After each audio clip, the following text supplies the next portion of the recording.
Meus queridos irmãos, Pastor Moabel, novamente. Passei dias sem postar vídeos devido às minhas muitas atividades.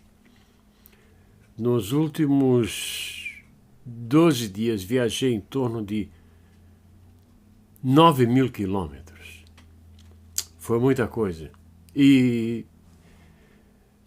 indo e voltando. Hoje, pela bondade de Deus, tenho a oportunidade de postar um vídeo. E dedico este vídeo a José de Castro, filho do pastor José Pereira de Castro, que foi pastor da Assembleia de Deus em São Gonçalo, na cidade do Rocha. Grande amigo meu, conhecido também como Zezinho. Ele entrou em contato comigo recentemente e eu dedico esse vídeo a ele, devido eu ter sido ovelha do pai dele, José Pereira de Castro, um pregador que já saiu desta vida há mais de 30 anos e ainda não apareceu naquela área um homem para substituí-lo na pregação. Vou ler em 1 Tessalonicenses, capítulo 5, que diz o seguinte: Mas, irmãos, acerca dos tempos e das estações, não necessitais que eu vos escreva, porque vós mesmos sabeis muito bem que o dia do Senhor virá como o ladrão de noite. Vou falar um pouco sobre a atual conjuntura, o problema que estamos tendo hoje na América.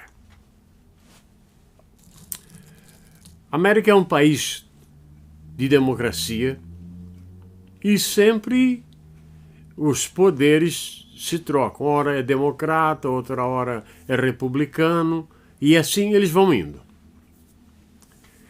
Mas o atual presidente de hoje, eu quero falar um pouco da vida dele, porque a imprensa do Brasil não faz jus a Donald Trump. Número 1. Donald Trump cresceu na igreja. Vocês entendem? Existe uma diferença muito grande em uma pessoa crescer na igreja. Número 1. Eu sou muito criticado porque eu falo que eu nasci na igreja. Eu tenho culpa de ter nascido na igreja? Eu tenho culpa de alguém não ter nascido na igreja? Não, não tenho culpa. Mas eu nasci na igreja. Ninguém vai me tirar esse direito, esse privilégio. Que bom que todos nascessem na igreja. Número 2. O pastor de Donald Trump não era um homem qualquer. Ele era um menino da roça, crente em Jesus, e desejou fazer o seminário, fez o seminário. Quando se formou, eles deram para ele uma pequena igreja. E ele começou a trabalhar, evangelizar os pobres. E tanto que trabalhou e passou para um lugar maior, depois para um lugar maior. E nessas andanças ele encontrou aquela que seria esposa dele por mais de 60 anos. Acontece que o pastor de Donald Trump chamava-se Norman Vincent Peale. Norman Vincent Peale, ele tem uma mensagem diferente de todos que você já ouviu. Ele pregava assim: tudo posso naquele que me fortalece. Tudo. Então, ele pregava com intensidade sobre estes assuntos que o homem podia fazer com a ajuda de Deus. Acontece que ele sofreu muita perseguição, porque é só você começar a pregar a palavra, ele já começa a perseguir, né? E quem perseguia? Outros professores de teologia. E perseguiam a Norman Vincent Peale a tal ponto que um dia ele chegou para o grupo da igreja, que eram os que regiam a igreja, e disse: olha, eu quero pedir a minha demissão, eu me demito do cargo. Ele disse: não, nós não queremos isso, nós queremos que o senhor continue. Aí ele voltou lá, escreveu uma carta, deu por escrito. Está havendo muita controvérsia sobre a minha pregação, eu me demito da direção desta igreja. Aí o pessoal pegou a carta, disse: não, a gente não quer não, você vai ficar aqui. Ele disse: não, mas está havendo muito problema. Não importa, você vai ficar aqui. Então, domingo, quando ele chegou na igreja, toda a igreja se pôs de pé. E este homem pregou com tanta intensidade que 30 milhões de pessoas ouviram ele. Imagine vocês, eu consegui somente 5 milhões. Ele conseguiu 30 milhões. E ele pregava nas ruas, pregava para os pobres, pregava para os ricos, pregava para os artistas, para os presidentes, viajava e foi pregando e foi trabalhando e foi trabalhando. E sempre dizendo: tudo posso naquele que me fortalece. E as perseguições contra ele. Muito bem. E ele foi pregando e foi envelhecendo. 30 anos depois que ele entregou a carta de renúncia, ele ainda estava pregando na igreja. E os inimigos dele, aqueles que lutavam contra ele, aqueles pastores, aqueles escritores, aqueles professores, já não eram mais nada. Alguns eram pó no pó, e ele continuava pregando. Uma coisa interessante: quando ele chegou aos 92 anos, ele estava na cama, para morrer. Mas ele lutava para continuar vivo e continuar pregando. Por quê? Quando ele estava sofrendo aquelas perseguições todas, ele recebeu um telegrama, uma notícia que o pai estava à morte. Ele correu para conversar com seu pai. O pai dele conversou com ele e disse: meu filho, não desista. Continue. Um pio nunca desiste. E ele trabalhou dia e noite, e aos 92 anos, todas as forças tinham se acabado. Mas ele ainda continuava vivo, tentando continuar a pregação. A esposa dele disse que chegou no quarto dele e disse para ele, no ouvido dele: Norman, você pode ir. Ele fechou os olhos e entrou na eternidade. Era um homem de Deus. E ele ensinou a muitos, escreveu muitos livros, e eu fui um dos seguidores dele, através do livro O Poder do Pensamento Positivo, que não foi o título original dado pelo pastor. O título original era O Poder da Fé. Mas eles trocaram para fazer mais dinheiro, né? Você sabe como são os editores. Então, Trump, ele nasceu, ele criou-se dentro da igreja. E você tem as fotos dele, aonde ele serviu, ele de farda, seu casamento e seus negócios. Eu mesmo trabalhei na cidade onde ele tinha os negócios dele, Atlantic City, na Pensilvânia. Muito bem. Houve um dia que ele teve que... Ele entrou lá, um problema com a esposa lá, e foram divorciar. Vocês sabem, pessoas se divorciam todo dia, né? Mas ele foi às barras dos tribunais e tudo que o juiz decidiu, ele deu. Agora, tem um pastor no Brasil, que eu vou declinar o nome, que ele estava em tremendo sucesso, fugiu com uma mulher. Outra mulher, não a dele, né? Para aqui, para esse país. Pensando que aqui nesse país ele ia comer do bom e do melhor, pensando que aqui era Canaã. Não, aqui trabalha-se para viver. E depois de vai, você sabe esse negócio que a pessoa começa a trocar de mulher, não para, aquelas coisas, né? Fica zombando do Trump, porque ele divorciou. Mas ele fugiu. Por que a pessoa tem que ser assim? Eu declino o nome porque eu não quero trazer tristeza para aquelas pessoas que me ouvem. E são assim os perseguidores de Trump. Trump, nenhum partido apoiou ele, nem o partido dele deu o apoio necessário, nem a imprensa do mundo contra ele. E ele venceu como ninguém antes. Porque o americano não é só de Hollywood. É das cidades pequenas do interior que votaram nele porque eles não querem o aborto. Para mim, toda pessoa que apoia o aborto não pode ser meu amigo. Não. Porque ele é um assassino em potencial.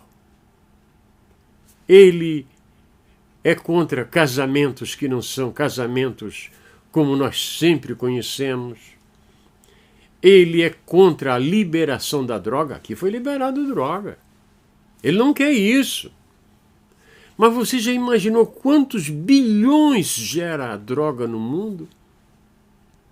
Então, os cartéis da droga não querem que a droga cesse, que a droga tem que continuar. Então, ficam injetando dinheiro para que Trump tenha dificuldade em governar o país. Ora, tem um grupo que protesta dia e noite. Eu me pergunto, de onde eles tiram dinheiro para sobreviver? Pagar aluguel, comprar gasolina, comprar comida. Onde eles arrumam dinheiro? Onde? Eu sei onde. Há um homem neste mundo que ele representa um grupo. Este homem, ele e o diabo têm pouca diferença. Ele quer que reduza a raça humana. Ele quer. Ele mesmo já está velho, idoso, já devia estar preparando a mala da viagem que tem que fazer, na última viagem da vida. Mas ele ainda continua, quer que reduza a população do mundo. Para quê? Bilionário não sei quantas vezes. E ele mantém esse tipo de coisa. Ora, se uma pessoa é meu amigo ou minha amiga e apoia o aborto, não conte comigo. Eu não tenho candidato. O meu candidato não é Trump, não. Meu candidato está eleito, é Jesus Cristo. Eu só estou informando aquelas pessoas que me acompanham. Porque ele venceu pelo voto. E quando pediram recontagem dos votos, ele ainda ganhou com uma margem ainda maior. E agora, ele não quer que aconteça na América o que acontece hoje na Alemanha, na França, porque pessoas de lá eles entram em contato comigo. E sabe o que está acontecendo? Grupos de imigrantes que entraram na Inglaterra dizem, não, isso aqui é nosso, vocês saiam daqui.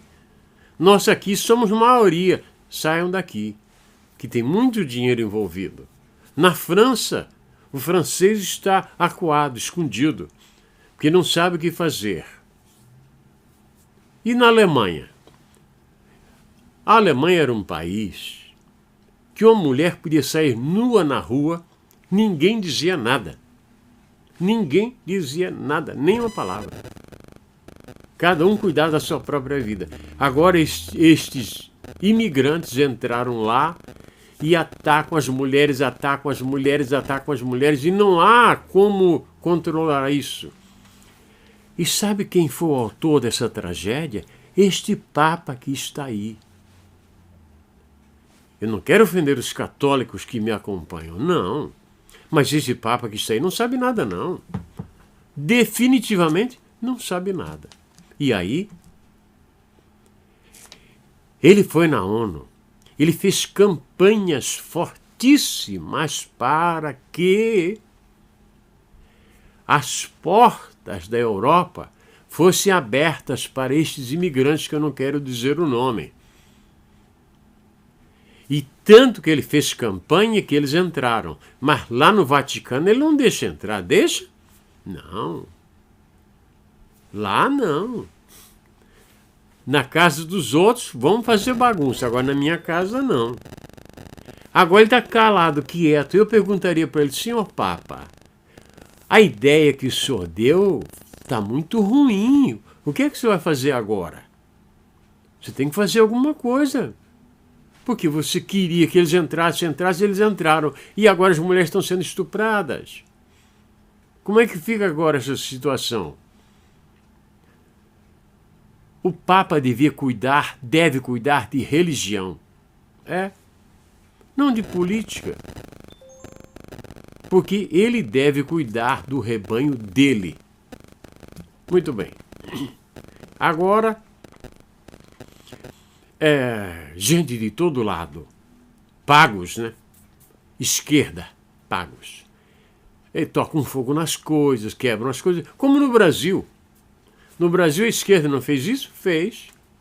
Quando Obama foi eleito, nenhuma vidraça foi quebrada, nenhuma. Mas quando ele perdeu, aí é fogo, é quebra-quebra, e ele dando força a eles, dizendo que eles estão lutando pela democracia. Que democracia? Quebrar casas, fazer incêndio, impedir ambulâncias de atender os doentes. É correto isso? Não. Não é correto. Um homem estava dizendo: eu quero ir para casa, o ônibus está aí e não deixa eu passar. Aí chega a polícia e eles, porque o cacetete pega. Por que tem que fazer isso? Quem sustenta eles? Porque os que votaram em Trump continuam trabalhando. Os que votaram contra Trump, aqui nas grandes cidades, estão fazendo greve, mais isso, mais aquilo, contra o Trump. Até a Schwarzenegger disse que queria... Saiu uma conversa aí, eu vi escrito, né? Não vi ele falar, né? Que ele queria quebrar a cara, a expressão é essa, quebrar a cara do Trump. Acontece que Schwarzenegger, em toda a sua vida, nunca fez nada. O que ele fez? Ele fazia aquele halterofilismo, ficou forte. Acontece que o exercício do corpo não tem exercício para a cabeça também crescer. A cabeça ficou pequena e o corpo ficou grande. Casou com uma parenta de Kennedy e aí entrou para a política, ganhou para governador, porque o Estado estava com muitos problemas. No outro dia que ele assumiu, 25% da dívida aumentou. No outro dia. Eles são assim. Não cumpre o que faz. Agora Trump disse: não, vou fazer o muro. E vou fazer isso. Tudo isso que está acontecendo aí não é novidade. Ele falou tudo antes. Mais uma vez. Eu não faço política para Trump, mas eu quero que vocês saibam a verdade. E os pastores, porque estão quietos, quando a Bíblia volta para a escola, quando o aborto é condenado, quando o casamento é só para homem e mulher, por que os pastores estão quietos? Por quê? Até no Brasil os pastores estão quietos. Por quê? Eu sei. Porque alguém está pagando, alguém está dando dinheiro correndo solto para que isso aconteça. Então, meus amados irmãos, Trump está enfrentando grandes dificuldades, muitas dificuldades. Mas tudo o que ele está fazendo, ele disse que ia fazer. E estes sinais também são uma prova que a volta do Senhor Jesus Cristo se aproxima, que estamos perto do fim. Você pode ver que não se prega mais sobre a volta do Senhor Jesus Cristo. Se prega? Não. Eu estive 10 anos numa Assembleia de Deus. 10 anos, não ouvi uma vez sequer. Né? Nenhuma vez. E olha que eu tenho uma boa memória para isso. Meus queridos irmãos, eu penso no meu coração que a volta do Senhor Jesus está para pouco tempo mesmo. Eu não vou fazer planos nenhum para a minha vida, a não ser quando soar a trombeta eu entrar para a eternidade. Eu quero pedir a pessoas que postam comentários que não postem comentários sobre outros assuntos a não ser do vídeo. Porque às vezes a pessoa tem uma rixa contra mim, né? Porque no passado eu dei uma disciplina. Sim, eu fui obrigado, dei uma disciplina. Aí ele não pode fazer nada contra mim, vai lá e, entende? E fica lutando. São dois, especialmente dois, que puxam este grupo. Um é de Boston e outro é do Rio de Janeiro. Mas eu continuo trabalhando para o meu Senhor. Eu espero que o Senhor Jesus Cristo atenda às nossas orações e que a sua misericórdia, que dura de geração em geração, se estenda sobre as nossas vidas. Como já disse, este vídeo dediquei a José de Castro, filho do pastor José Pereira de Castro, um homem que já saiu desta vida há mais de 30 anos e eu ainda sinto falta no meu coração. Muito obrigado a todos vocês que estão em algum lugar neste mundo maravilhoso de nosso Deus. Amém e amém.